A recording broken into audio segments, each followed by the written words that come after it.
कांच से माही। कहते हैं कि कांच बहुत ही खूबसूरत होता है। उसकी अपनी एक अलग ही चमक होती है।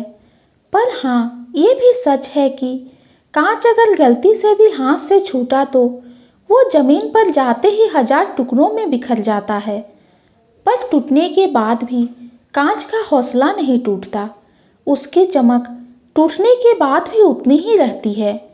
भले ही वो हजारों टुकड़ों में बिखर ही क्यों ना जाए, पर उसकी चमक खत्म नहीं होती। वो हजार टुकड़ों में बिखर कर भी लोगों की छवि को साफ ही दिखाता है। यह कहानी माही की है, जो खूबसूरत और नाजुक सी गुलाब की पंखुड़ी की भांति है। उसके गाल हमेशा गुलाब के रंगों की तरह लाल चमकते रहते हैं और उसके होठों पे हमेशा एक निश्चल सी मुस्कुराहट रहती है। माही छोटी सी एक गुड़िया थी, जिसे समाज के छल कपट का कोई ज्ञान नहीं। कभी कभी समझ ही नहीं आता मुझे कि लोग क्यों लड़की को गंदी नज़र से देखते हैं। उस समाज के कुछ लोगों को ये क्यों नहीं दिखाई देता कि उस लड़की की उम्र क्या है। क्यों समझ नहीं आता कि वो किसी की बहन, किसी की बेटी या किसी की पत्नी और किसी की प्रेमिका है। उस खोखले लोगों को ये भी नहीं दिखता कि वो एक इंसान है। उस पर गंदी नज़र ना डालें, उसे अच्छे कपड़े में देख उसे अपनी हवस का शिकार ना समझें। जहाँ लड़की देवी मानी जाती है हमारे देश में, वहीं कुछ लोग उसे अपने हवस का प्याला समझ लेते हैं। क्यों एक असहाय मासूम को कांच समझ के हजारों टुकड़ों में तोड़ देते हैं, उसे बर्बाद कर देते हैं। माही एक बच्ची है जो मात्र 14 साल की थी। उसके कुछ दोस्त थे जिसके साथ वो हर शाम अपने घर के बाहर खेलने जाया करती थी। उसे किसी से कोई मतलब नहीं था।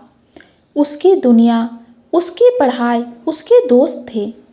वो एक छोटे से शहर में अपने परिवार के साथ रहती थी। पर दुर्भाग्य से माही पर किसी की बुरी नज़र पड़ गई। वो हमेशा माही के करीब आने की कोशिश करते रहता था, उसे छूने के बहाने ढूंढते रहता। माही बच्ची थी, उसे समझ नहीं आता था कि उसके साथ वो ऐसा क्यों करता है। उसे इन सब छल कपट का ज्ञान भी नहीं था।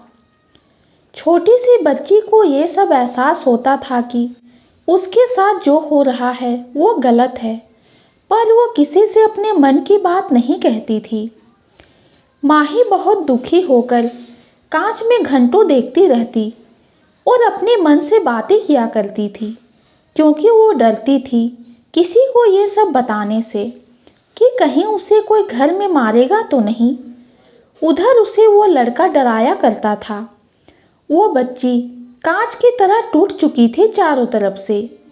हर दिन उसके साथ कुछ न कुछ अनहोनी होती रहती, पर वो दिमाग लगाकर उस पाप से अंत तक बच जाती थी। पर उसके रूह समझ से गए थे। उसके हालात ने उससे उसकी बचपन छीनने की कोशिश की, पर उसने ऐसा होने नहीं दिया। वह हर रोज़ भगवान से प्रार्थना करती कि भगवान उसे इस नरक से निकाल ले। फिर कुछ महीनों बाद उसके यहाँ उसके रिश्तेदार आए, तो माही उनके साथ वहाँ चली गई और सालों तक वो अपने घर नहीं आई।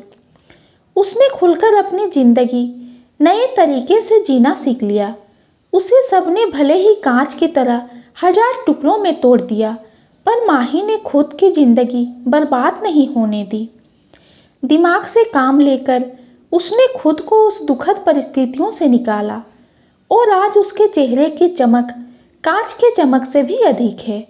वो टूटी है अंदर से, क्योंकि कभी कभी वो घटना आज भी उसे याद आ जाती है, पर फिर भी वो हमेशा हंसती रहती है और हजारों टुकड़ों को समेटकर उसने खुद को एक बहुत ही खूबसूरत नगीना का रूप दिया है। माही को मुस्कुराने के लिए किसी बात या किसी के साथ की ज़रूरत नहीं। वो कांच में खुद को देख के हमेशा मुस्कुराया करती है, क्योंकि कांच ही उसका सबसे सच्चा और अच्छा मित्र है। ये छोटी सी कहानी आपको कैसी लगी कमेंट में ज़रूर बताइए। कहानी पसंद आती है तो चैनल को लाइक और सब्सक्राइब कीजिए। कहानी सुनने के लिए आपका बहुत बहुत धन्यवाद।